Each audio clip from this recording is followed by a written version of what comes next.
ونؤمن به ونتوكل عليه ونعوذ بالله من شرور أنفسنا ومن سيئات أعمالنا من يهده الله فلا مضل له ومن يضلله فلا هادي له وأشهد أن لا إله إلا الله وحده لا شريك له وأشهد أن محمدا عبده ورسوله أما بعد فإن أصدق الحديث كتاب الله وخير الهدي هدي محمد صلى الله عليه وسلم وشر الأمور محدثاتها وكل محدثة بدعة وكل بدعة ضلالة وكل ضلالة في النار وبعد அளவற்ற அருளாளனும் நிகரற்ற அன்புடையவனுமாகிய வல்லவன் ரஹ்மானை போற்றி புகழ்ந்து வாழ்ந்து காட்டிய நம் உயிரிலும் மேலான தலைவர் நபி முஹம்மது ஸல்லல்லாஹு அலைஹி வஸல்லம் அவர்கள் மீது ஸலவாத்தும் சலாமும் சொல்லி ஆரம்பம் செய்கிறேன்.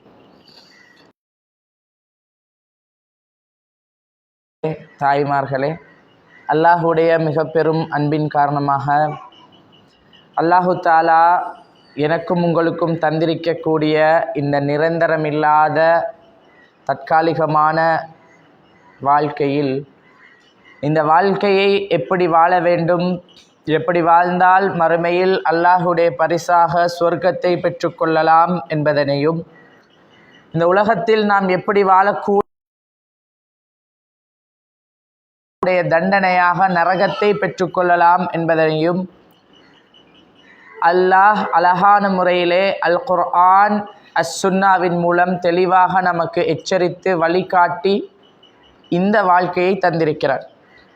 அப்படி என்றால் இந்த உலக வாழ்க்கையை நாம் எப்படி வாழணும், அல்லாஹு தாலா நமக்கு வழிகாட்டியிருக்கக்கூடிய எச்சரித்திருக்கக்கூடிய அந்த அடிப்படையிலே அல் குர்ஆனையும் அஸ்-சுன்னாவையும் பின்பற்றி நாம் வாழுவது மிக முக்கியம்.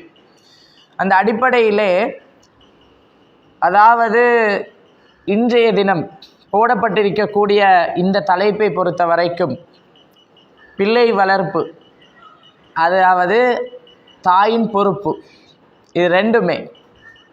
பிள்ளை வளர்ப்பு என்பது ஒரு முக்கியமான ஒரு பகுதி. இஸ்லாத்தில் குர்ஆனில் ஹதீஸில் அதிகமாக பேசப்பட்டிருக்கக்கூடிய மிக முக்கியமான ஒரு பகுதி. அந்த அதாவது பிள்ளை வளர்ப்பு என்ற பகுதியில் தாய்க்குன்னு சொல்லி ஒரு பொறுப்பு இருக்குது. தாய்க்குன்னு ஒரு பகுதி, பொறுப்பான ஒரு பகுதி இருக்குது.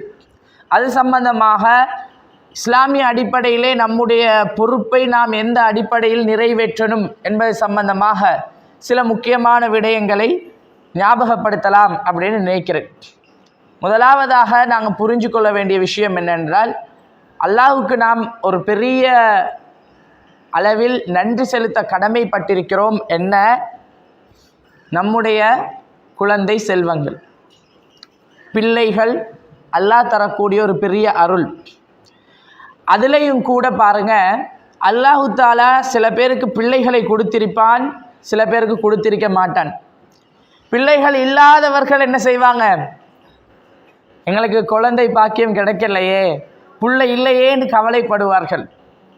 ஆனால் இஸ்லாமிய அடிப்படையிலே பிள்ளைகளை வளர்க்க தவறியவர்கள், சரி, தாயுடைய பொறுப்புன்னுகிற நேரம் உலக அளவில் உலக அடிப்படையில் பார்த்தா நாம் பல விஷயங்களை ஒரு தாயுடைய பொறுப்புன்னு நாங்கள் நினச்சி வச்சுட்டு இருக்கிறோம். ஆனால் அதையெல்லாம் தாண்டி இஸ்லாம் சொல்லக்கூடிய சில பொறுப்புகளும் கடமைகளும் இருக்குது.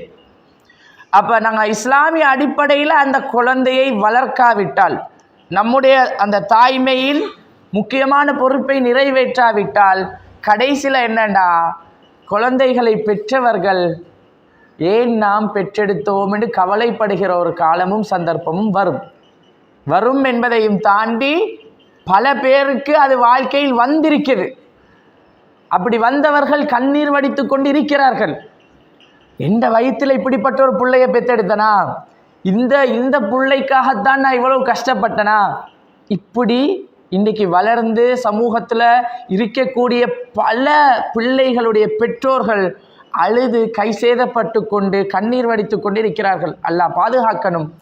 முதலாவது இந்த இடத்திலே உள்ள சகோதரிகள், தாய்மார்கள், நீங்கள் அல்லாஹ்வுக்கு அதிகம் நன்றி செலுத்த கடமைப்பட்டிருக்கிறீங்க. என்ன காரணம் என்றால், வெறுமனே குழந்தைகளை பெற்றுவிட்டோம், பிள்ளைகளை வளர்க்கிறோம் என்ற ஒரு நிலையையும் தாண்டி இஸ்லாத்தோடு, மார்க்கத்தோடு, அல்லாஹுடைய மாளிகையோடு, தாவாவுடைய விடயங்களோடு, மார்க்க விடயங்களோடு தொடர்பாக இருக்கக்கூடிய ஒரு பாக்கியத்தை இந்த இடத்துல இருக்கக்கூடிய பெண்களுக்கு அல்லாஹ் தந்திருக்கிறார்.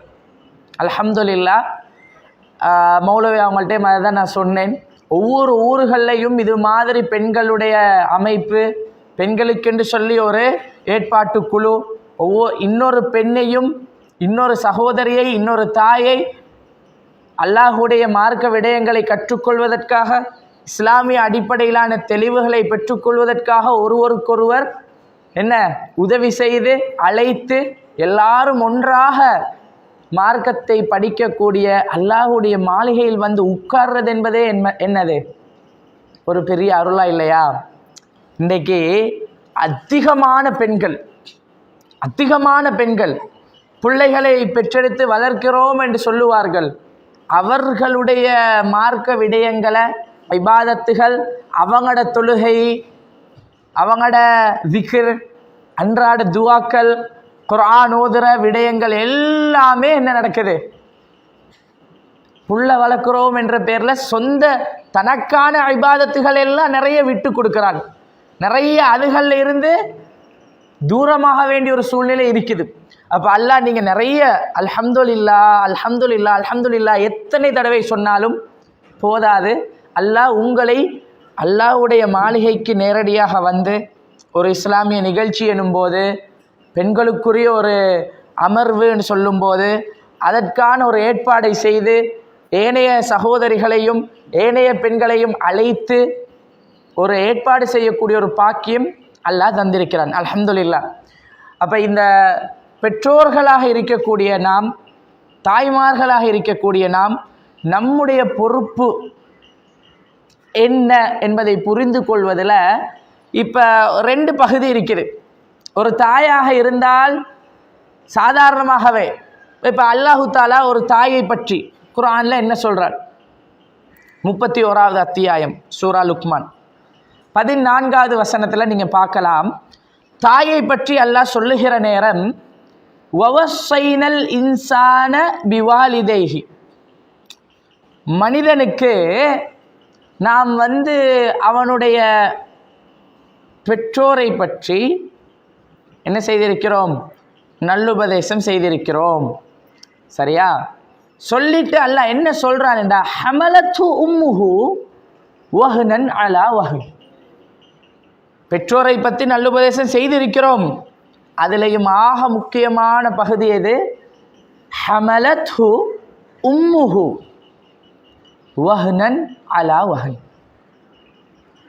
தாய் சுமந்தாள். அந்த தாய் என்ன செய்தா?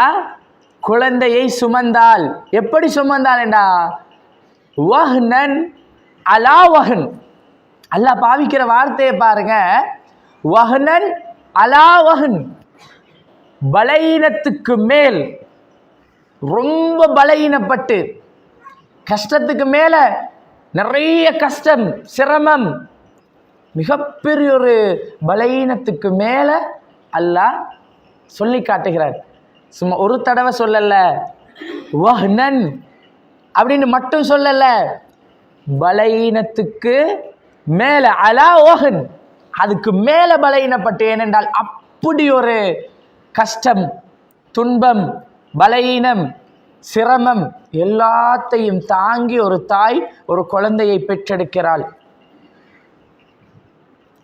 தாய்மார்களுக்கு தெரியும், ஒவ்வொரு குழந்தைகளையும் பெற்றெடுக்கும் போது அந்த 9 மாதமும் கருவில் பிள்ளைகளை சுமக்கிற நேரம் ஒவ்வொரு உடலில் ஏற்படக்கூடிய மாற்றமாக இருக்கலாம், உளவியல் ரீதியாக மன ரீதியாக இருக்கக்கூடிய மாற்றங்களாக இருக்கலாம். மிகப்பெரிய ஒரு மாற்றத்தை தாங்கி கொண்டு பிள்ளைகளுக்காக அந்த சிரமத்தை எல்லாம் பொறுத்து கொண்டு அந்த தாய் பெற்றெடுக்கிறாள். இப்போ இப்படி பெற்றெடுத்து பிள்ளைய வளர்க்கும் போது நிறைய பெற்றோர்கள் இன்றைக்கு என்ன செய்கிறார்கள் அப்படின்னு சொன்னால், குழந்தை பாக்கியத்தை தருவது அல்லாஹுடைய கையில் இருக்குது. சரி, அல்லாஹ் ஒரு குழந்தைய கொடுத்துட்டானா இதை வளர்க்கிறதுக்கான பல முறைகள் இருக்குது. நீங்கள் விரும்பின மாதிரி என்ன செஞ்சிடலாம், பிள்ளைகளை வளர்த்துடலாம். ஒரு காலம் இருந்துச்சு எப்படின்னா, ஒரு 8 பேர் 10 பேர் 12 பேர் பிள்ளைகளை பெற்று அப்படியே பெற்று போடுவாங்க. பிள்ளைகள் தானாக வளர்ந்துட்டே இருக்கும். சரி, ஒரு 1970-80க்கு முன்னாடி பிறந்த நிறைய குழந்தைகள்கிட்ட கேட்டு பாருங்க. அப்படின்னா இப்போ எல்லாம் தாய்மார்கள் தானே, ஒரு 50-45 வயசில் இருக்கிறவர்கள்ட்ட எல்லாம் கேட்டால் உங்களை வளர்த்தது யாருண்டு தாத்தாண்டுவாங்க. இன்னொரு புள்ள சொல்லும் 2வது தாத்தாண்டும். காரணம் என்ன? வீட்டில் 10 புள்ள இருக்கும். இப்போ மூத்த பிள்ளைய 2வது பிள்ளைய தான் உம்மா வளர்த்திருப்பா. 3வது 4வது பிள்ளை எல்லாம் தாத்தா நானா அவங்க தான் வளர்த்திருப்பாங்க. இவங்க இந்த மூத்த தாத்தா மௌத்தாகினா வீட்டில் இருக்கிற சின்ன கடைசி பிள்ளைகளுக்கு உம்மா மௌத்தாகின மாதிரி இருக்கும். இவங்க தான் என்னை வளர்த்தவங்கண்டு. இப்போ என்ன நான் சொல்ல வரேன்னா, அது ஒரு காலம் அப்படி இருந்தது. விஞ்ஞான முன்னேற்றம் இல்லாத ஒரு காலம் இருந்துச்சு. தொழில்நுட்பத்தில் ரொம்ப பின்தங்கி இருந்த ஒரு காலம் இருந்துச்சு. கரண்ட்டே இல்லாத ஒரு காலம் இருந்துச்சு. ஒரு 5 மணி 6 மணி ஆகும்போது எல்லாரும் வீட்டுக்குள்ளேயே வந்து குடும்பமாக இருந்து சாப்பிட்டு நேர காலத்தோடு தூங்கி ஒரு காலம் இருந்தது. அந்த காலத்தில் இருந்ததை விட இப்போ பிள்ளைகளை பெற்றெடுத்து வளர்ப்பது என்பது மிகப்பெரிய ஒரு சவாலான விடயம். அப்படியா இல்லையா? இப்போ எங்களோட உம்மா எங்களை வளர்த்ததுக்கும் இன்றைக்கு நாங்கள் எங்களோட பிள்ளைகளை வளர்க்குறதுக்கும் வித்தியாசம் பன்மடங்கு இருக்குது. ஏன்னா எங்களை வளர்க்கும் போது இந்த ஸ்மார்ட் ஃபோன்கள்ல இருந்தெல்லாம் பாதுகாப்பு பெற தேவையே இருக்கல, ஸ்மார்ட் ஃபோனே இருக்கல. ஆனால் இன்றைக்கு நாங்கள் குழந்தைகளை வளர்க்கும் போது நிறைய கவனமாக இருக்கிறோம். பிள்ளைகள் ஃபோன் பார்க்கக்கூடாது, ஹராமான விடயங்களுக்குள்ளே பெய்த்திடக்கூடாது. இப்போ நாம் சின்ன வயதில் இருக்கும்போது இந்த சினிமா இந்த படம் திரைப்படங்கள் எல்லாம் இருந்தாலும் ஓரளவுக்கு தான், மார்க்கமான இல்லங்கள்ல எல்லாம் பெருசாக இருக்காது. இருந்தாலும் எல்லா வீட்லையும் டிவி இல்லை. பெரும்பாலும் பிள்ளைகளை அதிலிருந்து பாதுகாக்கிறது ஒரு கஷ்டமான விஷயமாக இல்லை. இன்றைக்கு சுபஹானல்லாஹ், மார்க்கமான வீடுகளாக இருக்கட்டும், மார்க்கம் இல்லாத வீடுகளாக இருக்கட்டும், குர்ஆனையும் ஹதீஸையும் படித்த வீடுகளாக இருக்கட்டும், தாவாவோடு சம்பந்தப்பட்ட வீடுகள், எல்லா இடத்திலையும் பெரும்பாலும் அல்லாஹ் அருள் புரிந்தவர்களை தவிர எல்லா இடத்திலையும் பெரும்பாலும் என்ன, வாப்பா இஸ்லாமிய அழைப்பாளர், உம்மா மதரசா டீச்சர் அல்லது பாடசாலையில் ஆசிரியர் அல்லது ஏதோ ஒரு நல்ல உத்தியோகத்தில் இருப்பவர். சரி, வாப்பா பெரிய ஒரு மார்க்கத்துறையிலையோ அல்லது ஏதோ வியாபாரத்துறையிலையோ நல்லா படித்த அந்தஸ்தில் உள்ள ஒருத்தர். புள்ள எங்கே நிற்கிது? புள்ள எங்கே நிற்கிது? திரைப்படங்கள் பின்னாடி, சினிமாக்களுக்கு பின்னாடி, ஹராமான தவறான பாதையை நோக்கி போய்கொண்டிருக்கக்கூடிய, மார்க்கத்துக்கு முரணான செயல்களை செய்யக்கூடிய நிறைய பிரபலங்களுக்கு பின்னாடி. அல்லாஹ் பாதுகாக்க வேண்டும். அதனால தான் நான் சொன்னேன், குழந்தையை வளர்க்கிறதுக்குன்னு பல முறைகள் இருக்குது. ஆனால் நாம் புரிய வேண்டிய விஷயம் என்னண்டா, அல்லாஹ் எனக்கு குழந்தைய தந்துட்டானா, எனக்குன்னு ஒரு புள்ள இருக்குதா, என்னுடைய ஒரு தாயாக என்னுடைய பொறுப்பு என்ன, என்னுடைய பொறுப்பு என்ன? அப்போ நாங்கள் எப்படி பார்க்குறோம்னா, சின்னத்தில் இருந்து சரி, இப்போ நான் கல்வித்துறையோடு சம்பந்தப்பட்ட, அதாவது கற்பித்தல் துறையோடு சம்பந்தப்பட்ட துறையில் தான் இருக்கிறேன். இப்போ அதிகமாக எங்கள்கிட்ட என்னன்னா, குழந்தை வளர்ப்பு சம்பந்தமாக நிறைய பெற்றோர்கள் பேசுவாங்க. சின்ன வயசுலேருந்தே பிள்ளைகளுடைய அறிவை வளர்க்கிறது எப்படி, சரி, கற்றலில் நல்ல ஆர்வத்தை உருவாக்குறது எப்படி, புள்ளோட மூளையை பிரெயினை நல்லா டெவலப் பண்ணி எடுக்கிறது எப்படி, இதுக்கு நிறைய ஆர்வம் கொடுப்பார்கள். 4 வயசுலே அபகஸ் கணிதத்தில் நல்ல முன்னேற்றம், 5 வயசுலே ஆங்கிலம், கம்ப்யூட்டருக்கு 6 வயசில், இப்படி கல்வியில், அதாவது இந்த தற்காலிகமான இந்த உலகத்துக்கு மட்டும் என்று அவங்க நினச்சிக்கொள்கிற சில விஷயங்கள் இருக்குதா இல்லையா? அந்த பொதுவாக நாம் எங்களோட பாஷையில் நாங்கள் பிரித்து வச்சிருக்கிறோம். இது பிரித்தது தான் உண்மையாக பெரிய தப்பாக மாறி இருக்குது. என்ன பிரித்தது?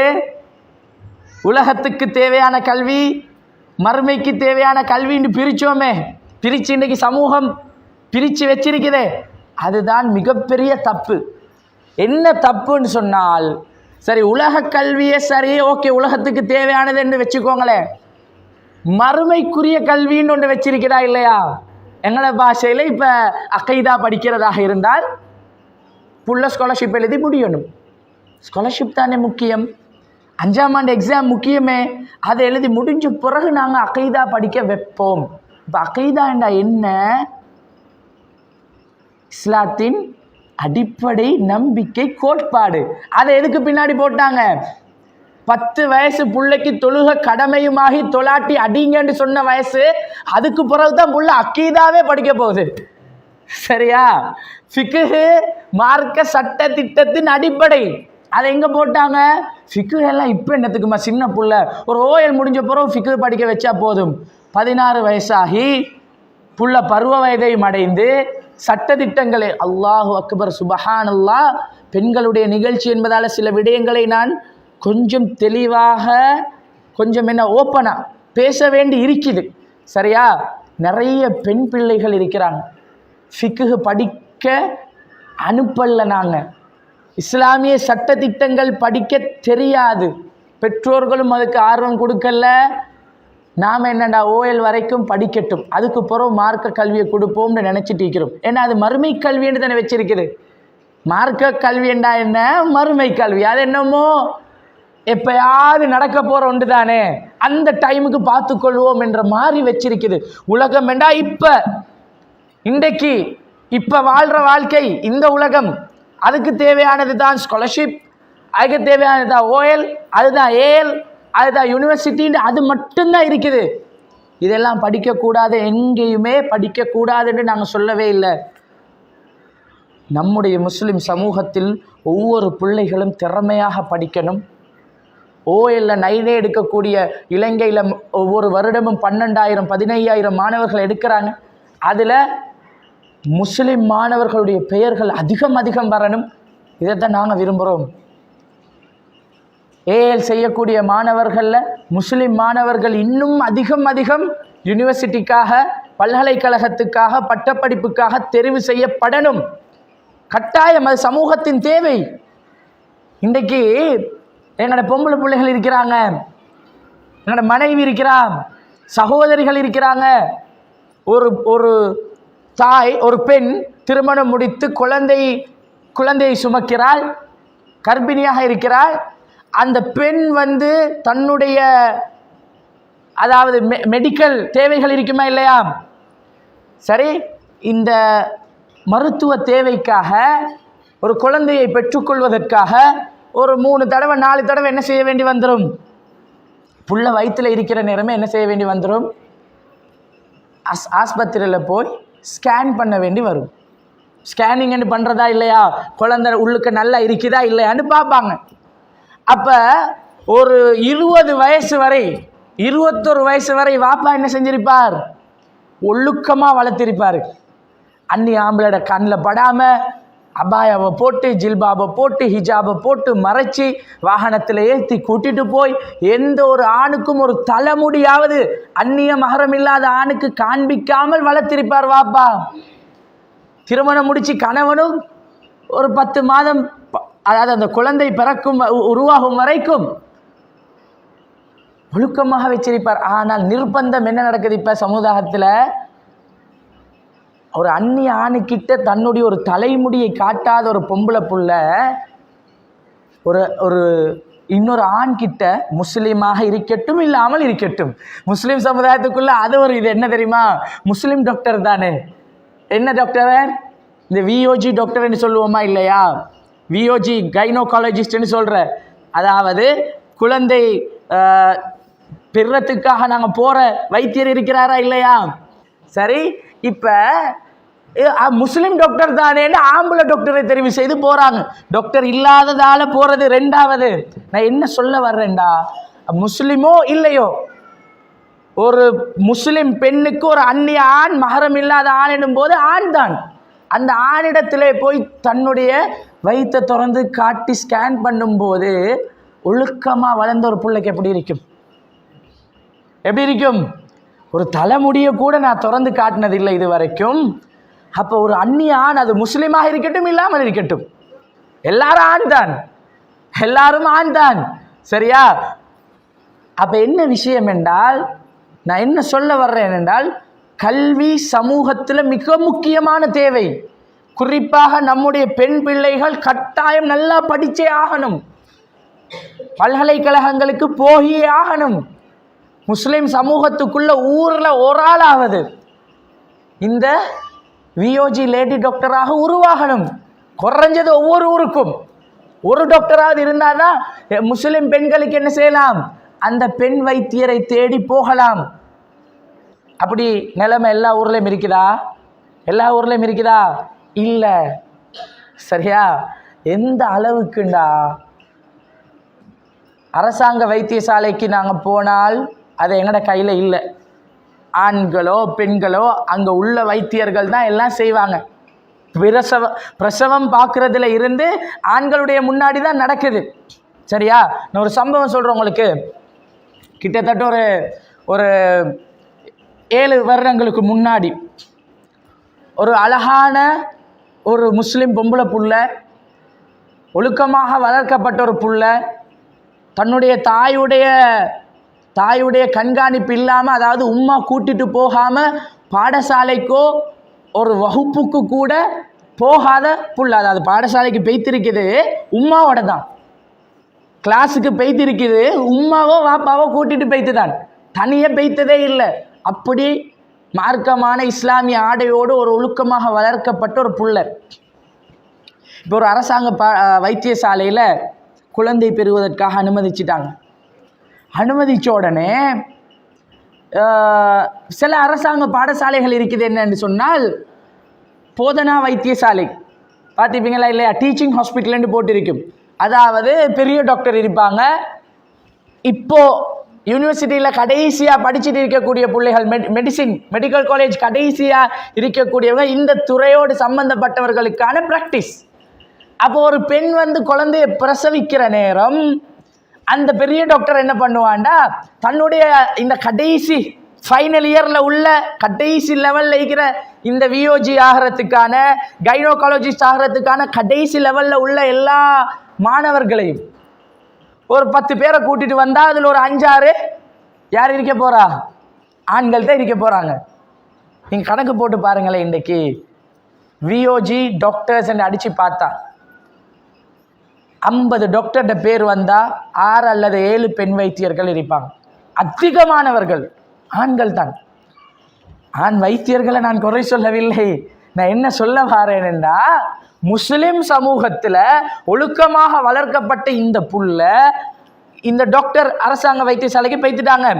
இந்த டாக்டர் என்ன பண்ணுறாங்கன்னா, பிரசவ நேரம், டெலிவரி டைம், ஒரு 10 ஆண்களை கூட்டிட்டு வந்து, ஆண்கள் சொன்னால் டாக்டர்ஸ், ஃபைனல் இயர் டாக்டர்ஸ், அவங்க இவங்களுக்கு முன்னாடி படித்து கொடுத்து கொண்டே அந்த டெலிவரி பிரசவத்தை பார்க்குறா. எப்படி பிரசவம் செய்யணும், எப்படி பண்ணணும். இப்போ ஒரு பெண் பிரசவ நேரத்தில் உச்சகட்ட வேதனையாக இருக்குமா இல்லையா?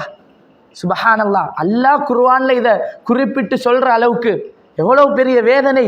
தாயை அல்லாஹ் எவ்வளோ கண்ணியப்படுத்தியிருக்கிறான். அதில் ஆக முக்கியமே இந்த பிரசவ வேதனை தான், தாய்க்கு கிடைக்கிற கண்ணியத்தில். அப்படிப்பட்ட ஒரு நிலைமையில் அந்த தாய் நான் ஒழுக்கமாக வளர்ந்த புள்ள, நான் இவ்வளவு காலம் இப்படி இருந்ததில்லை, என்னுடைய மறை உறுப்பை எத்தனையோ ஆண்கள் பார்க்க வேண்டி வந்துட்டேன்னு குழந்தை கிடைக்கிற அந்த பிரசவ நேரத்தில் மனசு அப்படியே என்ன செஞ்சுட்டு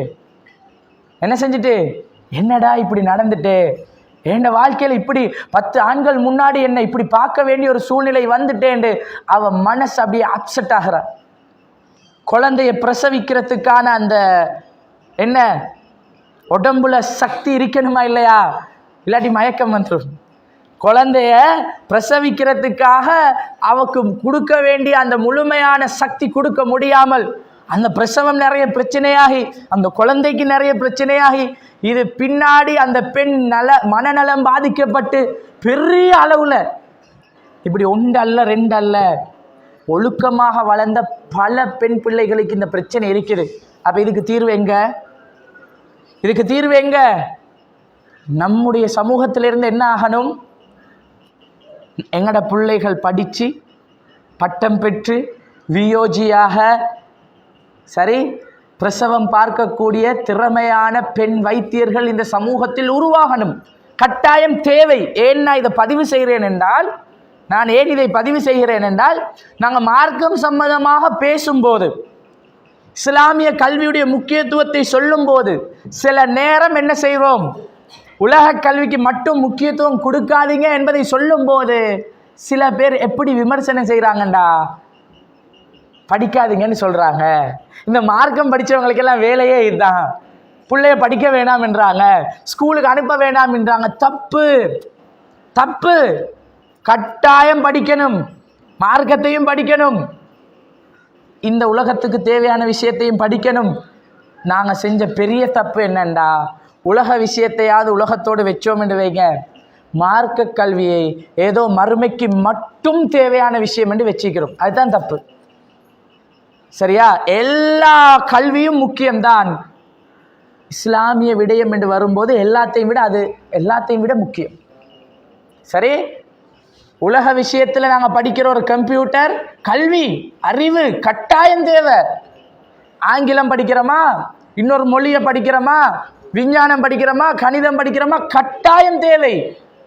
காலத்தின் தேவை மிக முக்கியம். பிள்ளைகள் படிக்கணும், அறிவாளிகளாக உருவாகணும், மாற்று கருத்து இல்லவே இல்லை. ஆனால் தொழுகையை தவற விட்டு ஒரு பிள்ளை சயின்ஸ் படிக்க போகுதுன்னு வைங்க, சரி, ஸ்கூலுக்கு போறதால ஜும்மா கடமை நிறைவேற்ற முடியாம போகுதுன்னு வைங்க. சில பிள்ளைகள்கிட்ட நான் கேட்பேன், அதாவது என்னோட வகுப்புகளுக்கு வரக்கூடிய, மார்க்கம் படிக்க வரக்கூடிய வகுப்புகளுக்கு வருவாங்களாம். பிள்ளைகள்கிட்ட நான் கேட்பேன், இப்போ உதாரணமாக தொழுகை சம்பந்தமாக படித்து கொடுத்துட்டு, இப்போ நேற்று வேளை தொழுகையை ஒழுங்காக தொழுதிங்களா? பிள்ளை என்ன சொல்லுது தெரியுமா, லுகரை தவிர நாளும் தொழுதேன். அதிகமான வீடுகளில் இது நடக்குது. என்ன, லுகரை தொழுகிறதுக்கு நேரம் இல்லையாம். 2 மணி 2:15 2:30 ஸ்கூல் விட்டு பிள்ளைகள் வரும்போது, கொஞ்சம் தூரத்தில் ஸ்கூல் இருந்தால் 3 மணி வந்து சாப்பிட்டுட்டு பார்க்கும்போது அசர் அசான். எத்தனை வீடுகளில் பிள்ளைகளுக்கு லுகர் இல்லை, எத்தனை ஆம்பளை பிள்ளைகளுக்கு ஜும்மா இல்லை. ஸ்கூலுக்கு போய் அவங்க வந்து வீட்டுக்கு வந்து அதுக்கப்புறம் ரெடியாகி பள்ளிக்கு வரும்போது பள்ளியில் தொழுகை தான் நடக்கும், குத்துபா கேட்குறதுக்கு டைம் இல்லை. அப்போ இது ஒரு தாயை பொறுத்த வரைக்கும் நல்லா புரிஞ்சுக்கோங்க. நீங்கள் இந்த உலகத்தில் பொறுப்பாக பல விஷயங்களை நினைத்து வைத்திருக்கலாம். நான் பிள்ளைக்கு சமைச்சு கொடுக்கறது அது உங்களோட கடமை, செய்து தான் ஆகணும். பிள்ளைகளுடைய அன்றாட வேலைகள் இருக்குமா இல்லையா, அதையெல்லாம் செய்கிறோம். பிள்ளைகளுக்கு ஸ்கூல் விடயங்கள் எல்லாம் பார்த்து செய்கிறோம். நர்சரி சின்ன இந்த பாடசாலைக்கு போகிற பிள்ளைகள் இருந்தால் அந்த விஷயங்கள் எல்லாம் நிறைய பார்த்து செய்கிறோம். டீச்சருக்கு கால் பண்ணி என்ன ஹோம்ஒர்க் கொடுத்தீங்கன்னு கேட்டு செய்ய வைக்கிறோம். பல விஷயம் செய்கிறோம், நல்ல பொறுப்பான தாயாக இருக்கிறோம். ஆனால் எத்தனை உம்மாமா இருக்குது, எத்தனை வாப்பாமா இருக்குது, ஏன் புள்ள லுகர தொழலையே என்ற கவலை வரும். ஸ்கூல் விட்டு வந்ததோட சாப்பிட்டியா, டைம் இல்லை கேட்க, தொழுதியா, டைம் இல்லை கேட்க.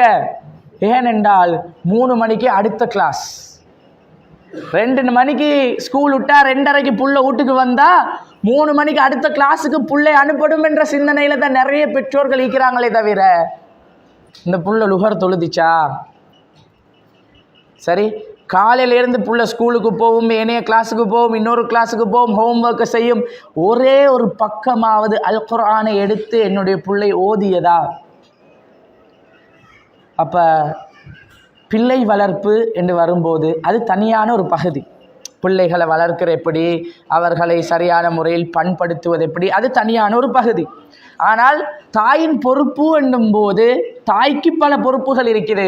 இன்றைக்கு நான் உங்களுக்கு ஞாபகப்படுத்துகிற விடயங்கள், ஏனைய விஷயங்களை நாங்கள் சொன்னாலும் சொல்லாட்டியும், ஞாபகப்படுத்தினாலும் ஞாபகப்படுத்தாவிட்டாலும், ஏனைய விஷயங்கள் ஏதோ நாங்கள் கடமை என்ற பேரில், பொறுப்புன்ற பேரில் செஞ்சு கொண்டு தான் வாரோம். சாப்பாடு கொடுக்குற விஷயமாக இருக்கட்டும், பிள்ளைக்கு உடுப்பு கழுவி கொடுக்குற விஷயமாக இருக்கட்டும், பிள்ளைகளுடைய மற்ற தேவைகள், ஸ்கூல் புக்கு, சரி, பாடசாலைக்கு தேவையான சீருடையாக இருக்கலாம், பேக்காக இருக்கலாம், பொறுப்பான விஷயம் எல்லாம் பார்த்து செய்துட்டு வர்றோம். ஆனால் மார்க்க அறிவை கொடுக்கக்கூடிய விஷயத்தில் நான் தான் ஆல்ரெடி சொன்னேனே, ஃபிக்ஹு கொடுக்குற மார்க்கம் என்ற பேரில் 16 வயசுக்கு பிறகு. இன்றைக்கி சர்வசாதாரணமாக ஒரு பொம்பளை புள்ள கிட்டத்தட்ட ஒரு 6ஆம் ஆண்டு 7ஆம் ஆண்டு ஆகும்போது பருவ வயதை அடையுது, பெரிய பிள்ளை ஆகிட்டாங்க. கட்டாயம் சமூகத்தில் சொல்ல வேண்டிய விஷயம். அதிகமாக கடந்த காலங்களில் இதுகள் இந்த மாதிரி நிகழ்ச்சிகளில் பொதுப்படையாக பேச கொஞ்சம் தயக்கம், கொஞ்சம் வெக்கம் என்பதால் பேசப்படாமலே போச்சு. இன்றைக்கி எங்கள் சமூகம் நிற்கிது தெரியுமா? புள்ள ஓஎல் படிச்சுட்டு 9A ரிசல்ட், ஏஎலுக்கு செலக்ட். இன்னும் ஒரு பெண் பிள்ளைக்கு எப்படி கடமையான குளிப்பு குளிக்கணும் என்று தெரியும். அல்லாஹ் பாதுகாக்கணும், அல்லாஹ் பாதுகாக்கணும். இங்கே உள்ள ஒவ்வொரு தாய்மாரும் இந்த பொறுப்பை பற்றி இன்றைக்கு கொஞ்சம் யோசிச்சு பாருங்க. பெண் பிள்ளைகள் இருந்தால் சரி, பிள்ளைக்கு 12 வயசு 13 வயது, அதை நான் சொன்ன சில விஷயங்கள் நான் ஓப்பனாக வெளிப்படையாக சொல்ல வேண்டிய காலம் கட்டாயம் என்னண்டா, நிறைய பிள்ளைகள் மாதம் இந்த ஹைல் என்று சொல்லுவோம், மாத விலக்கு. 13 வயசு புள்ள பருவ வயது அடைஞ்சிட்டு மாதம் இது முடிய எப்படி சுத்தமாகணும் தெரியாது. இஸ்லாம் சொல்கிற அந்த முறைப்படி கடமையான குளிப்பை நிறைவேற்றாவிட்டால் அந்த பிள்ளையுடைய தொழுகை சேருமா? எத்தனை உம்மாமார் இதில் கவனம் எடுத்தோம். பாப்பாக்கு இதில் ஒன்றும் இல்லையே, உம்மா தானே சொல்லிக் கொடுக்கணும். ஆனால் அதை பற்றி சிந்திக்காத நிறைய பெற்றோர்கள், சரி, பிள்ளையுடைய இந்த விஷயத்தை தொழுகையை பற்றி கவனம் எடுக்காத நிறைய பெற்றோர்கள் 13 வயசாகிட்டு 14 வயசாகிட்டு இப்பல இருந்தே காணி வாங்கணும், இன்னும் 4 வருஷத்தில் கல்யாணம் முடிச்சு கொடுக்கணும், வீடு கட்டணும், திட்டம் போட்டுட்டு இருக்கிறார்கள். தப்பில்லை, திட்டம் போடுங்க. ஆனால் என்றைக்கோ நடக்க போகிற, எதிர்காலத்தில் நடக்க போகிற ஒரு விஷயத்துக்கு அவ்வளவு திட்டம் போடுற நாங்கள் இப்போ என்னுடைய பிள்ளையுடைய இப்போ உள்ள நிலைமை என்ன? திடீரென்று பிள்ளைக்கு கல்யாணம் நடக்க முன்னாடி, புள்ள ஓயல் எழுத முன்னாடி அல்லாஹ் என்னை மரணிக்க செய்தால், என்னுடைய உயிரை கைப்பற்றினால், பிள்ளைக்கு அல்லாவை பற்றி சொல்லிக் கொடுத்து மார்க்க அறிவை கொடுத்து இஸ்லாமிய அடிப்படை நம்பிக்கை அகீதாவை கொடுத்து ஃபிக்ஹுடைய மார்க்க சட்ட திட்டங்களை கொடுத்து இஸ்லாமிய வரலாற்றை ரசூலுல்லாஹ்வுடைய வாழ்க்கையெல்லாம் கற்றுக் கொடுத்து நல்ல ஒரு மார்க்கமான இஸ்லாமிய அறிவுள்ள பிள்ளையாக நான் பிள்ளையை உருவாக்கிட்டேனா? எங்களுடைய பொறுப்பு இதுவாகத்தான் இருக்கணும். ஏண்டா இன்றைக்கு சமூகத்தில் நாங்கள் நிறைய பார்க்குறோம், பெண் பிள்ளைகள் ஒழுக்கத்தை இழந்து விட்டு கல்வி என்று தேடி போகிறாங்க. சரியா?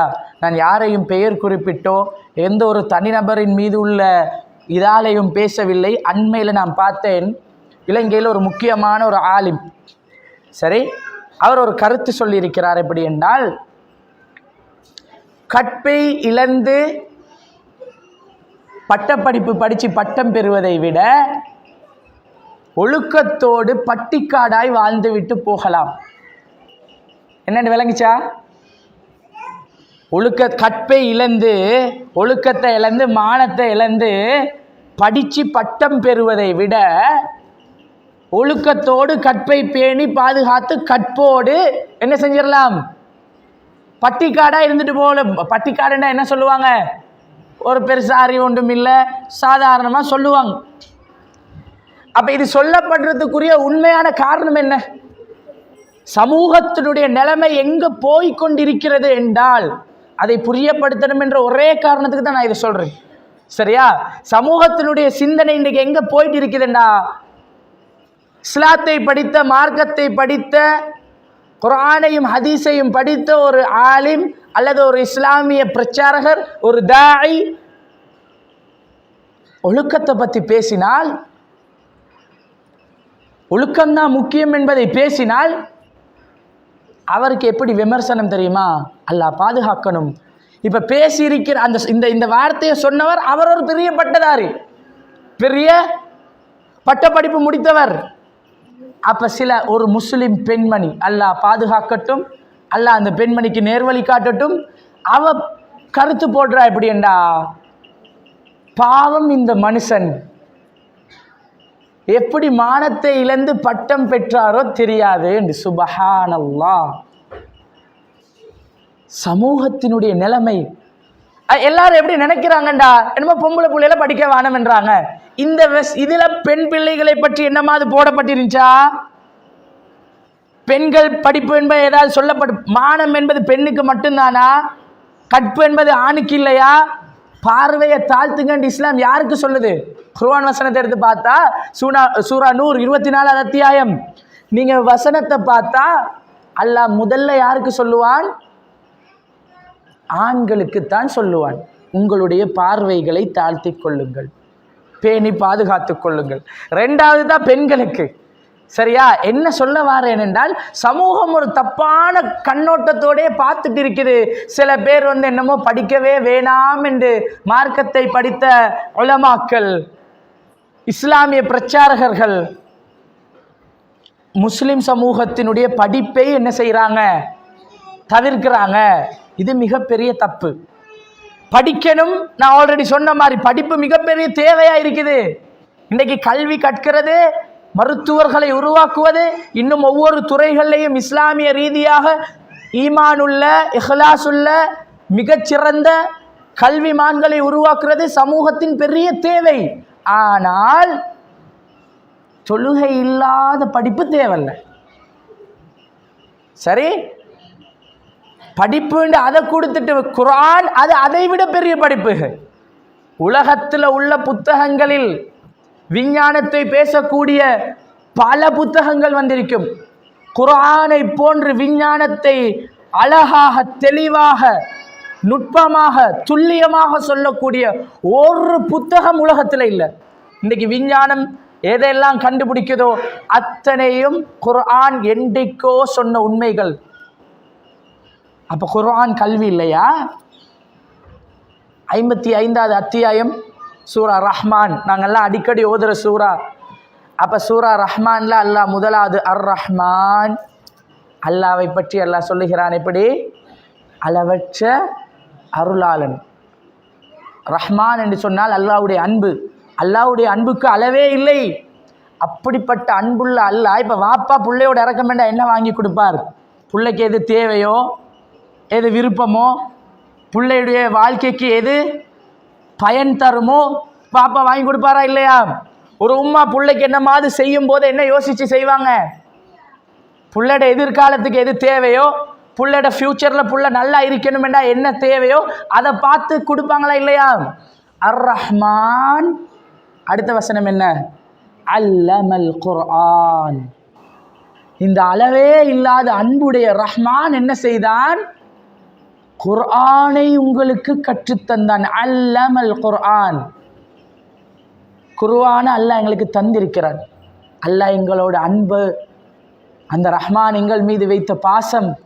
ஆனால் இன்றைக்கு நாங்கள் என்ன செய்கிறோம் என்றால், குர்ஆன் மதரசாவா, குர்ஆன் மதரசாவா, குர்ஆனுடைய கல்வியா, குர்ஆன் தஃப்சீர் வகுப்பா, கணக்கே இல்லை. ஊரில் எங்கேயாவது ஒரு சாதாரணமாக ஒரு சின்ன ஒரு இடத்துல எங்கேயோ ஒரு ஏனோ தானோ ஒரு வகுப்பு அனுப்பினா போதும். யாராவது எங்கேயாவது ஒரு மூலையில் ஒரு என்ன சொல்லுவாங்க, அந்த ஒரு மௌலவியோ ஹஸ்ரத்தோ ஆலிமோ முஅல்லிமாண்டுவாங்க, யாரோ ஒருத்தர் ஓதி கொடுத்தா சரி அப்படின்ட்டு ஒரு கடமை, ஜஸ்ட் ஒரு ஃபார்மாலிட்டி. அதே பெற்றோர் கணித வகுப்புக்கு அனுப்பும்போது எப்படி தேடுறாங்கண்டா, ஊரிலே உள்ள நம்பர் 1 பெஸ்ட் ஆசிரியர் யாரு, அதுக்கு எவ்வளவு செலவழிஞ்சாலும் பரவாயில்ல, எவ்வளவு தூரமாக இருந்தாலும் பரவாயில்ல, ஆட்டோக்கு செலவழித்து பிள்ளையுடைய ஒழுக்கத்தை என்ன செய்யறாங்க? ஒழுக்கத்தை அப்படியே நடு சந்தில கொண்டு வந்து வைக்கிறார்கள். வாப்பா வேலைக்கு போய்த்து உம்மா வீட்டில் மற்ற பிள்ளைகளை வளர்த்துட்டு இருக்கிறா, பொம்புளை புள்ள தன்னந்தனியாக தூரத்துக்கு வகுப்புக்கு போகுது. ஏன் பக்கத்தில் வகுப்பு இல்லையான்னு கேட்டால், இங்கே அவ்வளோ நல்லம் இல்லை, இந்த கிளாஸில் படிக்கிற பிள்ளைகள் ரிசல்ட் எடுக்கிறல்ல, சரி அதனால தான் அவ்வளோ செலவழித்து அங்கே அனுப்புகிறோம். ஒழுக்கத்தை இழந்து விட்டு அப்படி அனுப்பணுமா என்றது தான் கேள்வி. அனுப்புறது தப்பில்லை, செலவழித்து செய்கிறது தப்பில்லை. அதற்கேற்ற மாதிரி என்ன செய்யணும்? ஒரு வழியை வகுக்கணும். ஒரு மஹரமான ஒரு 4 உம்மமார் சேர்ந்து, இன்றைக்கு நான் கூட்டிட்டு போகிறேன் 4 பொம்பளை பிள்ளையையும், நாளைக்கு இந்த 4 பேரையும் நீங்கள் கூட்டிட்டு போங்கன்னு டேர்ன் போட்டு சரி படிக்க வைக்கணும். படிக்க வைக்க கூடாதுன்னு யாரும் சொல்லவில்லை. கிளாஸுக்கு அனுப்பாதீங்கன்னு யாரும் பேசவில்லை. கற்பை இழந்து படிக்க தேவையில்லை. சில ஊர்களில் நாங்கள் பார்க்குறோம் இன்றைக்கு எப்படி என்றால், இப்போ நான் அதிகமாக எங்களோட ஊரில் இருந்து இப்போ கொழும்புல இருந்து ஒரு கிழக்கு மாகாணத்துக்கு போகிறதா இருந்தால், ஏனைய ஊர்களுக்கு தூரமான இடங்களுக்கு நிகழ்ச்சிகளுக்கு பயான்களுக்கு அல்லது ஏனைய கருத்தரங்குகளுக்கு இப்படி போகிறதா இருந்தால் ஒரு 10 மணி 10:30 இரவேல 9 மணிக்கு பிறகு தான் கிழக்கு மாகாணத்துக்கு போகிற நிறைய பஸ்கள் இருக்குது. சரியா? ஒவ்வொரு ட்ராவல்ஸ் பஸ்ஸாக போகும்.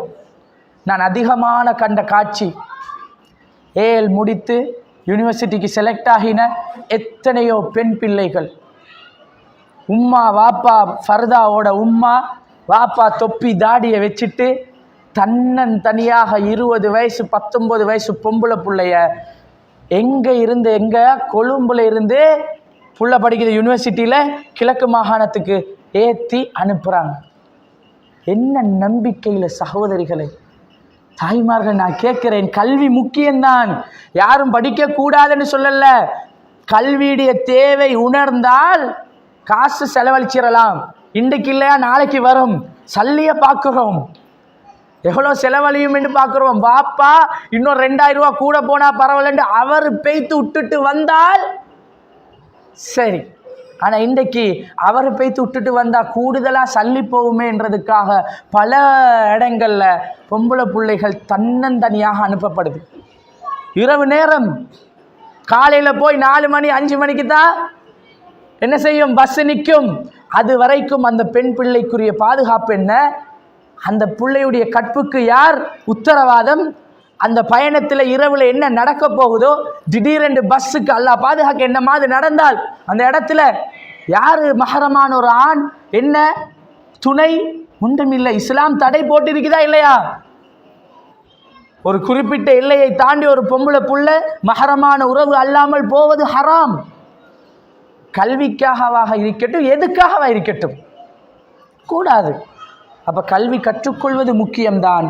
தாயுடைய மிக முக்கியமான பொறுப்பு என்னண்டா, ஒழுக்கத்தை மீறிய கல்வி தேவை இல்லை.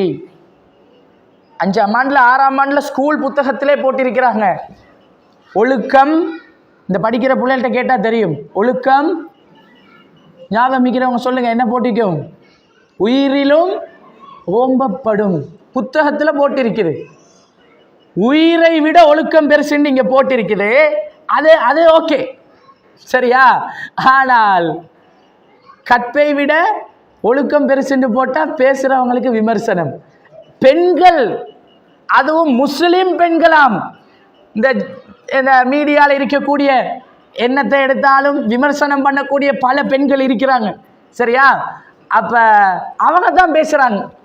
ஏதோ முஸ்லிம்களுக்கு படிக்கவே வேண்டாம் என்று சொன்னது போல தெளிவாக இந்த இடத்துல உள்ள சகோதரிகளுக்கும் இங்கே உள்ள தாய்மார்களுக்கும் தெளிவாக நான் சொல்கிறேன், நீங்கள் முழுக்க உங்களோட பிள்ளையோடு இருந்து கல்வி அறிவை கொடுங்க.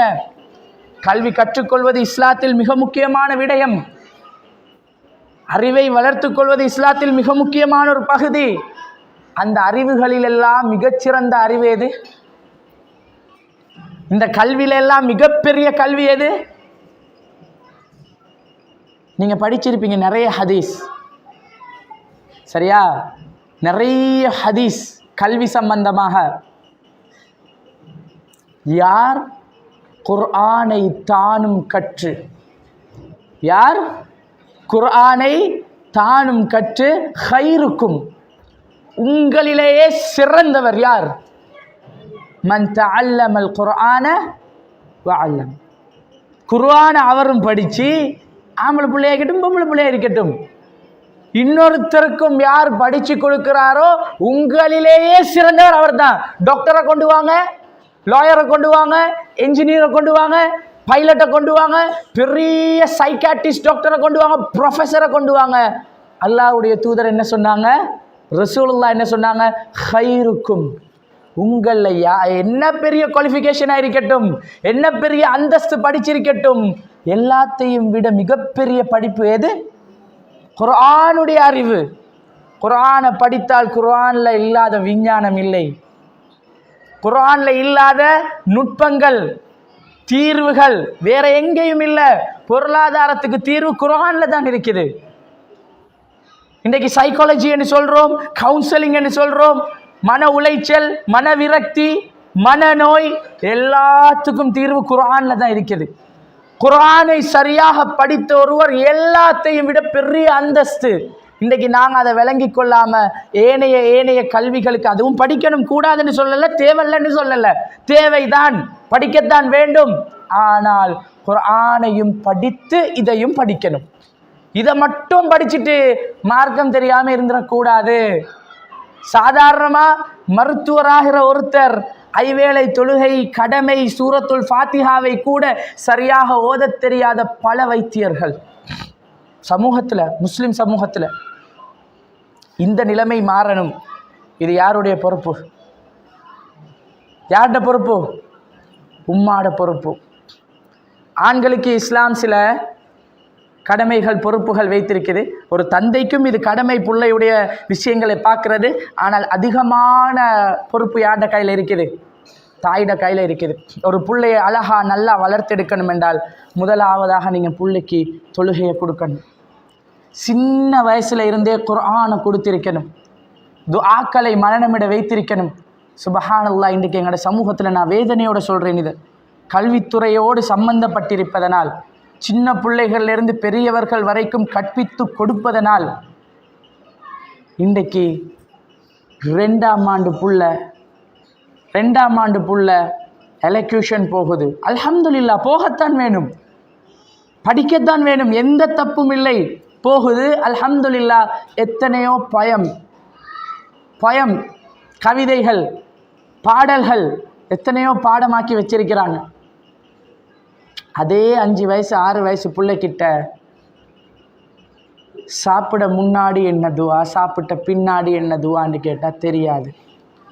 தூங்கி எழும்பின பிறகு என்ன துவா ஓதுறேன்னு கேட்டால் பல பிள்ளைகளுக்கு ஒழுங்கா தெரியாது. காலையில் ஓத வேண்டிய துவாவை கேட்டால் புள்ள தடமாறுது. ஆனால் உலக மகா யுத்தத்தினுடைய மொத்த வரலாறு மனப்பாடம். வேர்ல்டு மேப்பை கரைச்சி குடிச்சிருக்குது புள்ள. ஆனா சொந்த உம்மா வாப்பாக்காக வேண்டி என்ன துவா கேட்குற, குர்ஆன்ல அல்லாஹ் சொல்லி தந்த துவா என்ன தெரியாது. ஒரு காலம் வரும் வரைக்கும் எங்களுக்கும் விளங்காது. படிக்கணும் என்று நாங்கள் விட்டுட்டே இருப்போம். எதை மட்டும் படிக்கணும்? இந்த உலக விஷயங்களை மட்டும் படிக்கணும் விட்டுட்டு இருப்போம்.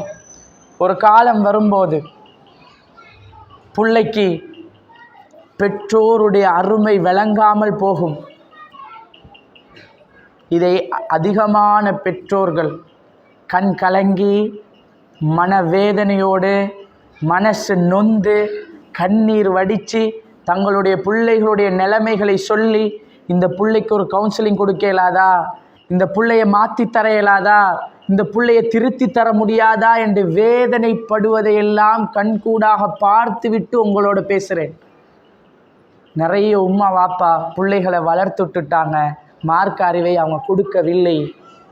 கடைசி என்னண்டா, இந்த உம்மா இந்த வாப்பா உயிரோடு இருக்கிற நேரமே உணர்வுகளால் மௌத்தாகி விட்டார்கள்.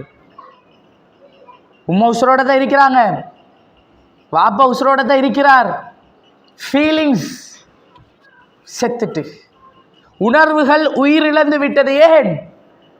9 மாதம் கருவில் சுமந்த தாய், 2 வருடமாக கண் விழித்து கஷ்டப்பட்டு எல்லா பிரச்சனைகளை சந்தித்து பிள்ளைக்கு பாலூட்டின தாய், 10 வருஷமாக குழந்தையை சின்னத்திலிருந்து ஒவ்வொரு படிப்படியாக வளர்த்து எல்லா சிரமங்களையும், ஒரு சின்ன பிள்ளையை வளர்த்தெடுக்கிற கஷ்டம் எல்லா தாய்மார்களும் அனுபவிச்சிருக்கிறீங்க, எல்லாருக்கும் தெரியும்.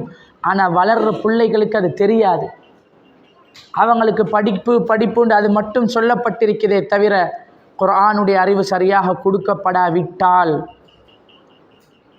குர்ஆனிலே பெற்றோர்கள் சம்பந்தமாக அல்லாஹ் சொல்லக்கூடிய கௌரவம் என்ன, கண்ணியம் என்ன, ஒரு உம்மா எப்படி பார்க்கப்பட வேண்டும், ஹதீஸிலே அல்லாஹ்வுடைய தூதர் பெற்றோர்களுக்கு கொடுத்திருக்கக்கூடிய அந்தஸ்து என்ன, இதையெல்லாம் சரியாக நாம் கொடுக்காவிட்டால் எந்த புத்தகம், விஞ்ஞான பாடத்தை எடுத்துக்கோங்க, வரலாறு பாடத்தை எடுத்துக்கோங்க,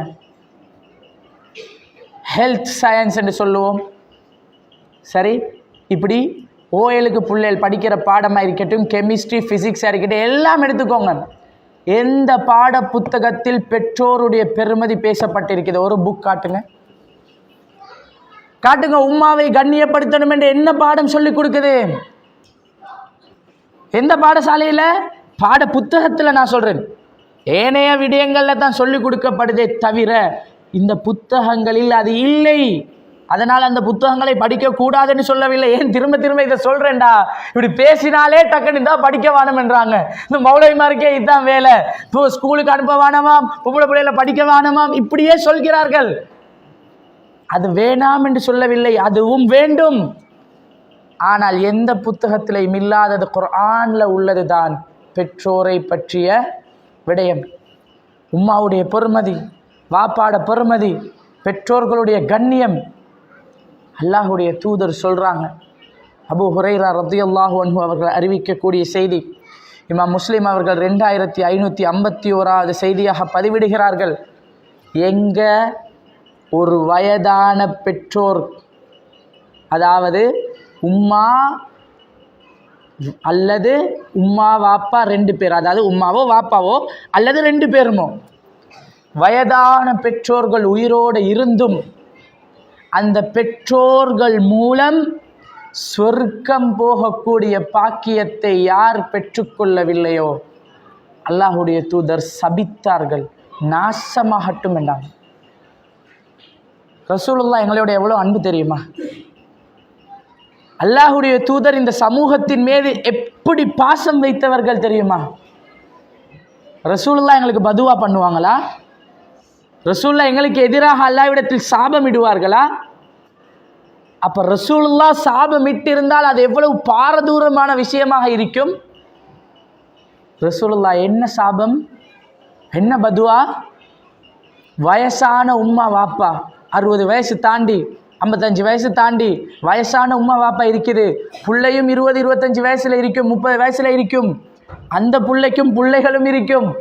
ஆனால் இந்த வயதான தாயுடைய உணர்வுகளை விளங்கி கொள்ளாமல், வயசான அந்த வாப்பாப்பட்ட கஷ்டம், அந்த வாப்பாப்பட்ட துன்பம், அவருடைய வேர்வை, இந்த தாயுடைய வருத்தம், தாய் செய்த தியாகம் எல்லாத்தையும் புரிந்து கொள்ளாமல் அந்த புள்ள உம்மாவுடைய மனதை நோகடிக்கும்.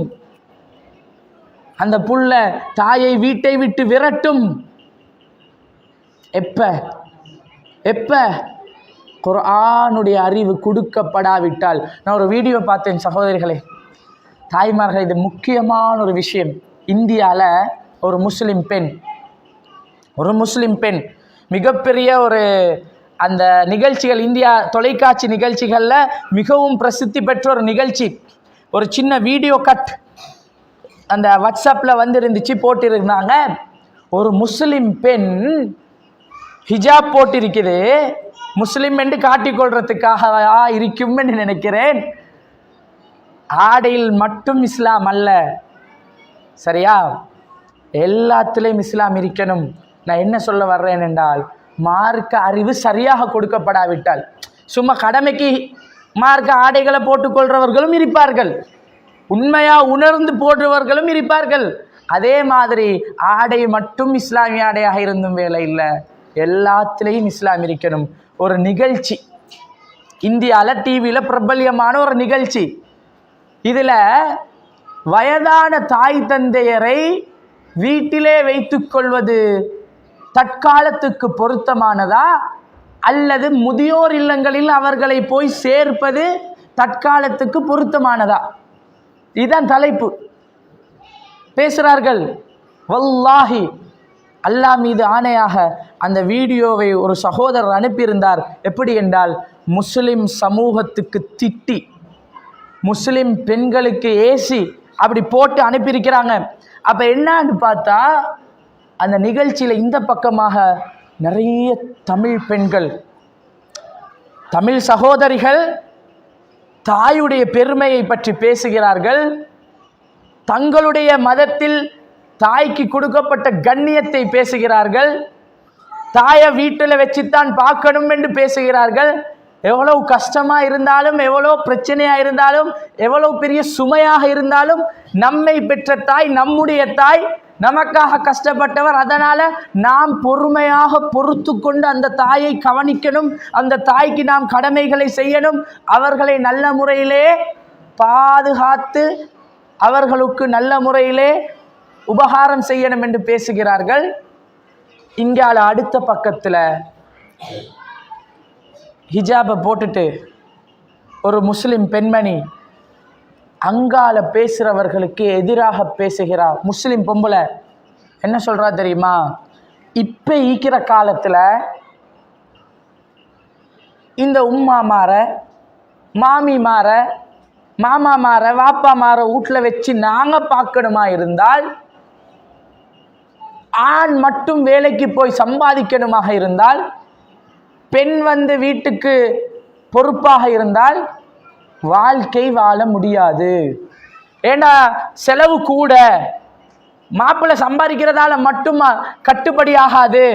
நானும் வெளியே வேலைக்கு போகணும், நானும் சம்பாதிக்கணும், அப்பதான் கரண்ட் பில் கட்டலாம், அப்பதான் வீட்டு கூலி கட்டலாம், அப்பதான் குடும்பத்தை சரியாக நடாத்தலாம்.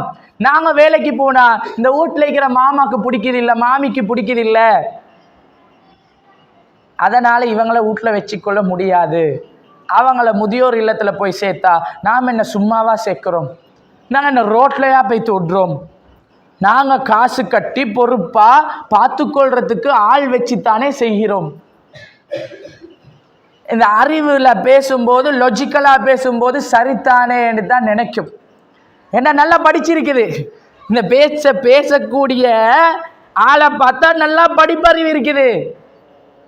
படித்து மட்டும் போதாது, மார்க்க அறிவு இல்லாவிட்டால் சரியா. என்ன நான் சொல்ல வரேன்டா, அந்நிய பெண்கள் கூட, அந்நியண்டா நான் சொல்கிறேன், இஸ்லாத்தில் இல்லாத ஏனைய தமிழ் சகோதரிகளே தங்களுடைய மதத்தில் பெற்றோர்களுக்கு கொடுக்கக்கூடிய முக்கியத்துவத்தை உணர்ந்து பேசுகிற நேரம், உலகத்திலேயே பெற்றோரை இப்படி கண்ணியப்படுத்திய ஒரு மார்க்கம் இருக்காது.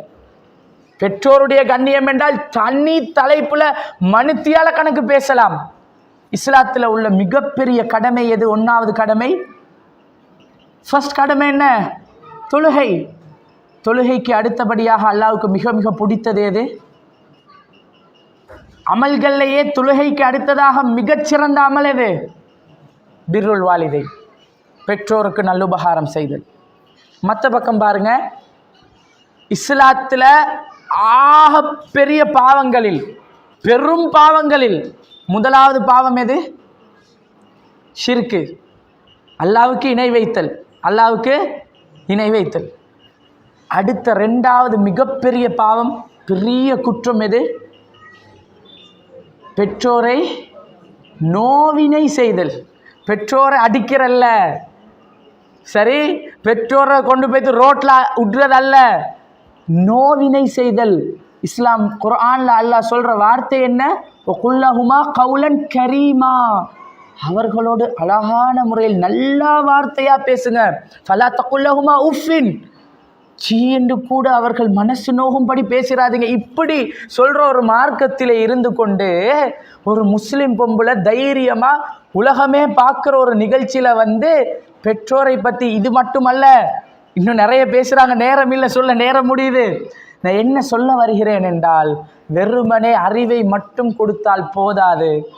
உலக விஷயங்களில் குர்ஆனை பற்றி பிள்ளைகளுக்கு தெரியாவிட்டால், ஹதீஸை பற்றி பிள்ளைகளுக்கு தெரியாவிட்டால், நீங்கள் வளர்த்த உங்களோட பிள்ளையை ஒரு நாள் உங்களை விட்டு, வீட்டை விட்டு வெளியேற்றும். நீங்கள்லாம் பெரிய தொல்லை, உங்களைய வச்சுட்டு இருந்தால் செலவு கூட, போய் இருந்துக்கோங்க.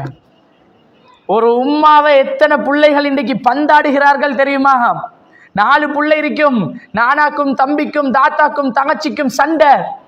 நானா பார்க்க உம்மாவை நீங்க பாருங்க.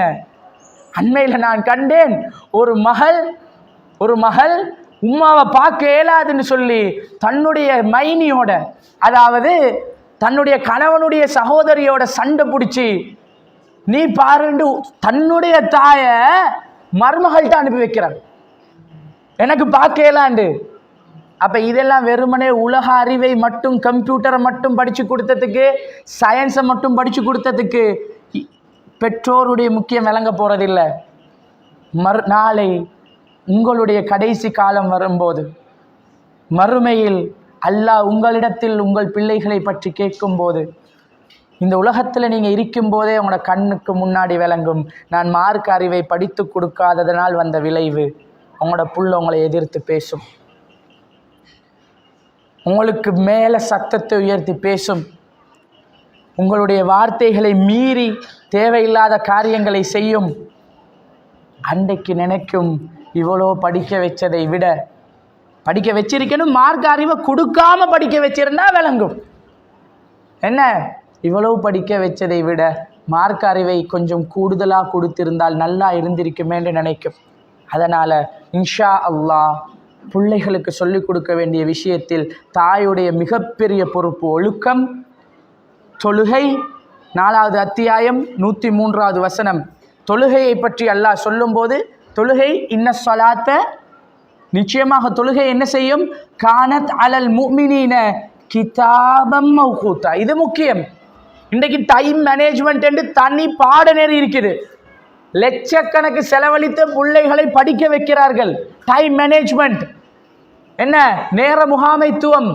ஒன்று சொல்றேன், 7 வயசுல இருந்தவங்களோட பிள்ளைகளை சுபகுக்கு நேரத்துக்கு அசான் சொல்லும் போது எழுப்பி தொலை பழக்கினீங்கண்டா, அசான் சொல்லும் போது உங்களோட புள்ள உழுவெடுத்து தொழுகையை எதிர்பார்த்து காத்து கொண்டிருக்கக்கூடிய பழக்கத்தை ஒவ்வொரு நாளும் 5 வேளையும் அல்லாஹ் தொழுகை கடமை என்று மட்டும் சொல்லல, கிதாபம் மவ்கூத்தா.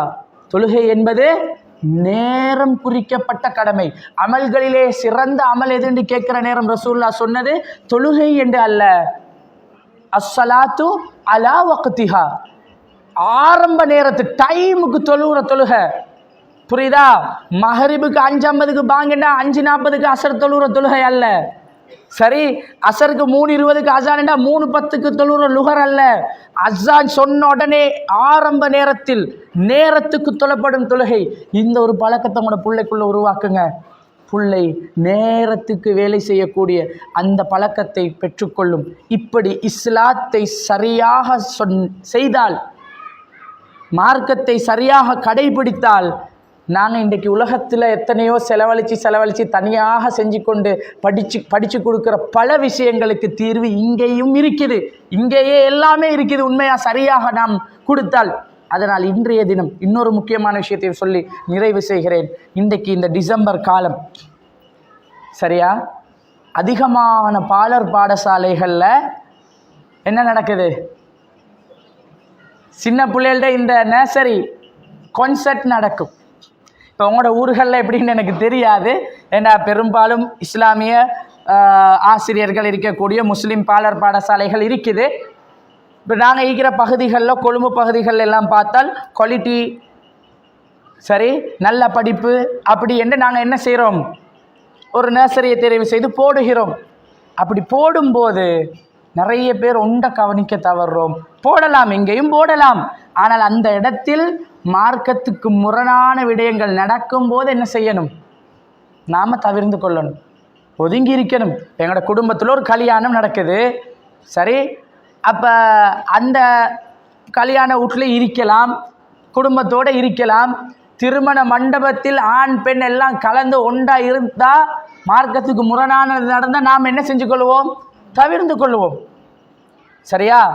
ஆனால் இப்போ இங்கே என்ன நடக்குதுண்டா, பிள்ளைகள் சின்ன 4 வயசு புள்ள, 5 வயசு புள்ள நர்சரி என்று சொல்லி, கான்சர்ட் என்று சொல்லி இசையோட பார்த்துருப்பீங்க. நிறைய உம்மாமார் வாப்பாமார் முஸ்லிம் பெற்றோர்கள், குறிப்பாக குர்ஆன் சுன்னாவை பின்பற்றக்கூடிய நம்முடைய பெற்றோர்கள் பிள்ளைய மியூசிக், சிங்கள பாட்டு, ஹிந்தி பாட்டு, இங்கிலீஷ் பாட்டு, என்னென்ன பாட்டு வேணுமோ எல்லா பாட்டுக்கும் மேடையில் பப்ளிக்காக புள்ள வந்து டான்ஸ் ஆடுது. உம்மாவும் வாப்பாவும் குர்ஆன் சுன்னாவை பின்பற்றக்கூடியவர்களாம் பார்த்து கை தட்டிட்டு அதையே வீடியோவை பிடிச்சி அல்ஹம்துலில்லாஹ் என்னுடைய பிள்ளையுடைய திறமை என்று போடுறாங்க. சுப்ஹானல்லாஹ். இப்போ இதுக்கு என்ன சொல்ற? சரி, சிரிக்கிற விஷயமா, கவலைப்படுற விஷயமா? சுப்ஹானல்லாஹ். இந்த வயதில் இருந்து, அந்த சின்ன வயசுல இருந்தே இசையை விட்டும் புள்ளைய ஒதுக்காவிட்டால், சரி, புள்ள கொஞ்ச நாள் பெருசாவின பிறகு புள்ள ஆடும், சரி, ஒழுக்கம் கெட்ட எல்லா வேலையும் செய்யும். இசை வந்தால் முனாஃபிக் தனம் உருவாகிவிடும், நயவஞ்சகத்தனம் மியூசிக். புரியுதா? நீ நிறைய பேர் சொல்லுவாங்க இசை மனசுக்கு ராகத்து, இசை இருந்தால் இசையை கொஞ்சம் கேட்டால் தான் மன அமைதி பெறும், இசையை கேட்டால் பிரச்சனை எல்லாம் மறந்து போகுது. சரியா? குர்ஆன்ல இல்லாத அமைதி வேற எங்கேயுமே இல்லை, குர்ஆன்ல இல்லாத ராகத்து வேற எங்கேயுமே இல்லை. சின்ன பிள்ளைக்கு குர்ஆனைத்தான் சொல்லி கொடுக்கணும். அந்த புள்ள மேடையில் ஏறி குர்ஆனை அழகாக ஓதுதா, அல்ஹம்துலில்லாஹ் 1000 தடவை சொல்லுங்கள். மியூசிக்கை போட்டு டான்ஸ் ஆடுது புள்ள, ரசிச்சு பார்த்துட்டு இருக்கிறோம் என்றால், கையை தட்டிட்டு இருக்கிறோம் என்றால், குர்ஆன் சுன்னா பேசுகிறோம், பேசுறதுக்கு தான் சரியா, வாழ்க்கையில இல்லை. புரியுதா? அன்பு தாய்மார்களே, சகோதரிகளே, உண்மையாக ஒரே ஒரு சம்பவத்தை சொல்லி முடிக்கிறேன், மகரிபுக்கு நேரமாகிட்டு. இந்த வருடத்தில் நேசரி என்னுடைய மகள், சரி, 4.5 வயசு, நாங்கள் நேசரியில் போய் சேர்த்தோம். வீட்டுக்கு பக்கத்தில் ஒரு நேசரி. அப்போ அங்கே பாடங்கள் நடக்குது. சில மாதங்களுக்கு பின்னாடி கொன்சர்ட்டுக்கான ப்ராக்டிஸ் ஆரம்பித்தா அங்கே ஒரு பாட்டு போடுறாங்க, மியூசிக் போடுறாங்க, டீச்சர் வரவழைச்சிருக்கிறாங்க. சரியா? புள்ள கிளாஸில் அழுவுது, ஒரே அழுவுது. மகள்கிட்ட கேட்டா, ஏன் எனக்கு போக இயலா, என்ன காரணம்? அங்கே மியூசிக் போடுறாங்க. வல்லாஹி அல்லாஹ் மீதானேயாக, நான் இதை பெருமைக்காகவோ இதுக்காகவோ சொல்லலை, இது வரைக்கும் எங்கேயும் இதை சொன்னதும் இல்லை. ஆனால் இந்த மோண்டசரி நர்சரி விடயங்கள் அதிகமாக மீடியாக்களில் வந்த விஷயங்களை எல்லாம் பார்க்கும்போது இதை உங்களோட பகிர்ந்து கொள்ளணும் என்று மனசு சொல்லிச்சு. அதனால் சொல்கிறேன், ஒரு தந்தையாக ஜஸ்ட் 4.5 வயசு புள்ள, அந்த பிள்ளைக்கு ஒன்றும் தெரியும், அல்லாஹ் கேள்வி கேட்க போகிறதும் இல்லை நீ என்ன மியூசிக்கை கேட்டா என்று. அல்லாஹ் பிள்ளைகிட்ட கேட்க போகிறது இல்லை, ஆனால் பெற்றோர்கள்ட்ட அல்லாஹ் கேட்பான். சரியா? நான் வெறும் 4.5 வயசு புள்ள மியூசிக் போடுது, அங்கே போகுது, எனக்கு போகலான்னு சொல்லிச்சு. நாங்கள் போய் நர்சரியில் கதைச்ச நேரம், அல்லாஹ் மீது ஆணையாக நான் சொல்வதில் ஏதாவது பொய்கள் இருந்தால் அல்லாஹ் என்னை தண்டிக்கட்டும். அந்த டீச்சர் சிங்களத்தால் சொல்கிறா, எங்களுக்கு பார்க்க புதினமாக இருக்குது, இங்கே பாட்டை போட்ட உடனே இப்படி பொத்துறா காதன்றாங்க. சரி, அழுகிறா அப்படி. அப்போ நாங்கள் என்ன முடிவெடுத்தோம்? தேவையில்லை. சரி, பாடம் நடத்துகிற டைமுக்கு மட்டும் புள்ள வகுப்பில் இருக்கட்டும், உங்களோட ப்ராக்டிஸ் இந்த இசை போடப்படும் போது அந்த டைமுக்கு நாங்கள் கூட்டிகிட்டு போய்த்துடுறோம்னு சொன்னோம். என்ன நான் சொல்ல வாரேன் என்றால், சின்ன பிள்ளைகள் என்பவர்கள் நாம் எப்படி உருவாக்குறோமோ அப்படித்தான் உருவாகும். சின்னத்தில் இருந்து இசை ஹராம் ஹராம் ஹராம், வேணாம் வேணாம் வேணாம் என்று சொல்லி வளர்த்தால் பிள்ளைக்கு அது ஹராமாகவே விளங்கும். வானம் என்று சொல்லும், யாராவது போட்டால் கூட வானம் இது இசை ஹராம், மியூசிக் ஹராம் என்று சொல்லும். அல்லாஹ்வுடைய கையில் இருக்குது.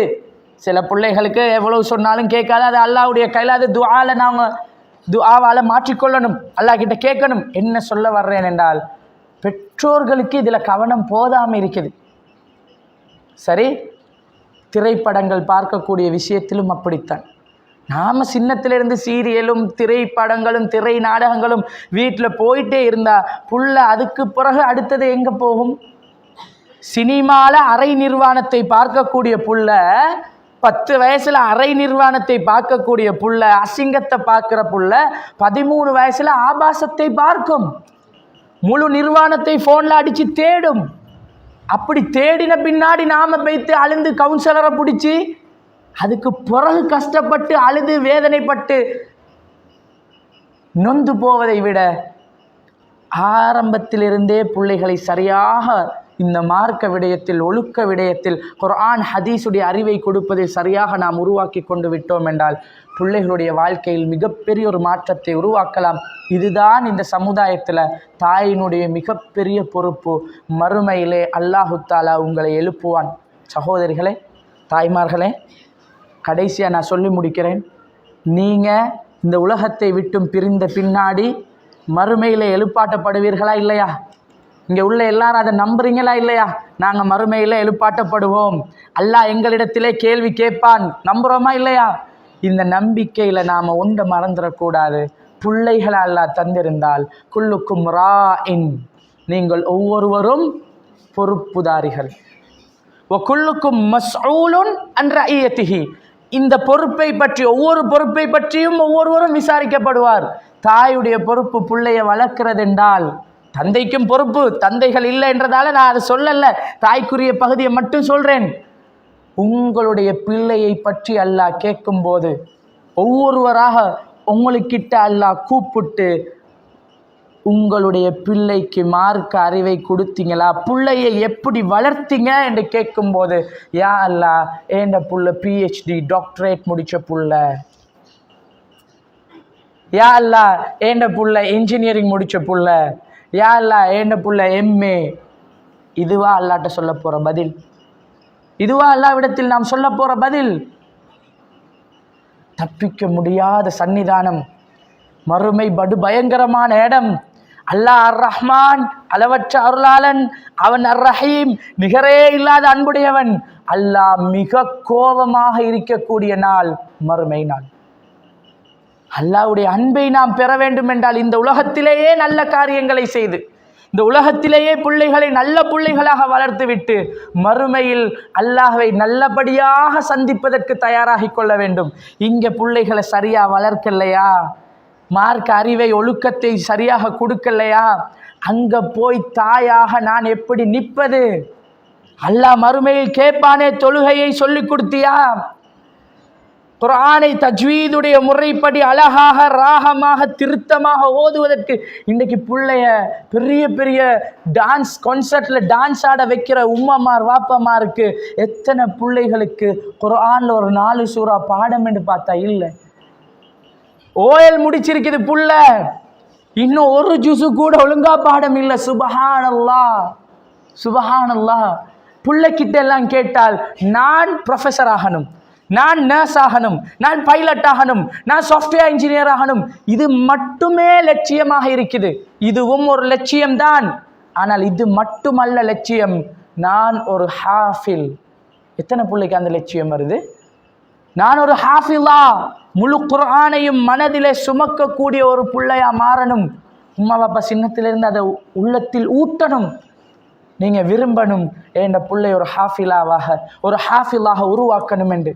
இந்த விருப்பத்தை சின்னத்தில் இருந்து ஊட்டி பிள்ளையுடைய ஆள் மனதில் பதிய வைத்து என்னுடைய பிள்ளைய ஒரு நல்ல ஹாஃபிலாவாக, ஒரு நல்ல ஆலிமாக, மார்க்க அறிவை பெற்ற நல்ல ஒரு பிள்ளையாக வளர்த்து விட்டு போனோமாக இருந்தால் மறுமையில் அல்லாஹ் கோபமாக இருக்கக்கூடிய நாள், தீர்ப்பு வழங்கக்கூடிய நாள், அல்லாவுக்கு மாறு செய்து விட்டு தப்பிக்க முடியாத நாள்.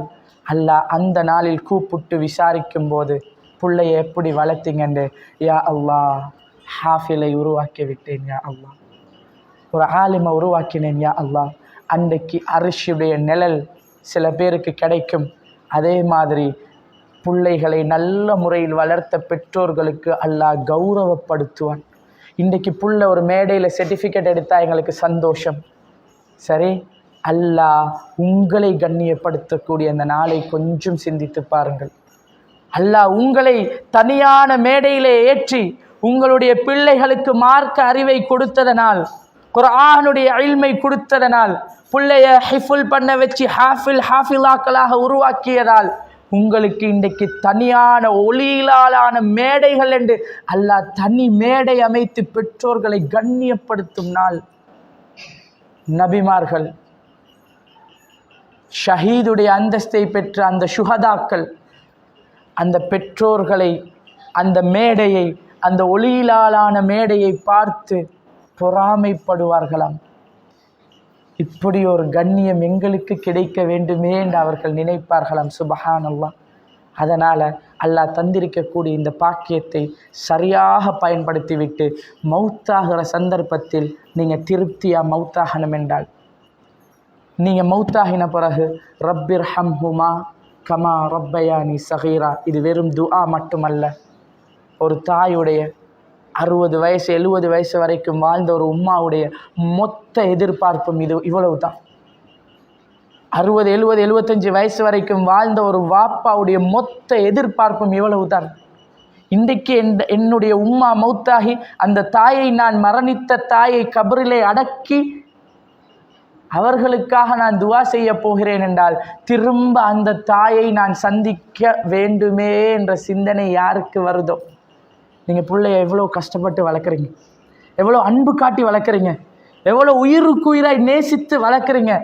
நீங்கள் வளர்த்த அந்த புள்ள உங்களை கைகளால் தூக்கி கபருக்குள்ளே வைத்து மண்ணை போட்டு மூடுமே. அப்படி ஒரு நாள் வருமே.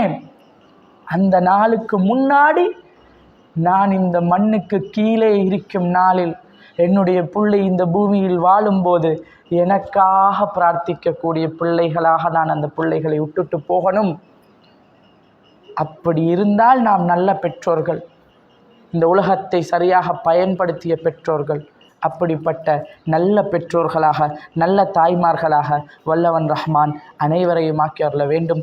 இன்னஹாதிஹி தஸ்கிரா ஃபமன் ஷா அத்தஹத இலா ரப்பிஹி சபீலா வ ஆஹிர் தஅவானா அல்ஹம்துலில்லாஹி ரப்பில் ஆலமீன். அஸ்ஸலாமு அலைக்கும் வ ரஹ்மத்துல்லாஹி வ பரகாத்துஹு.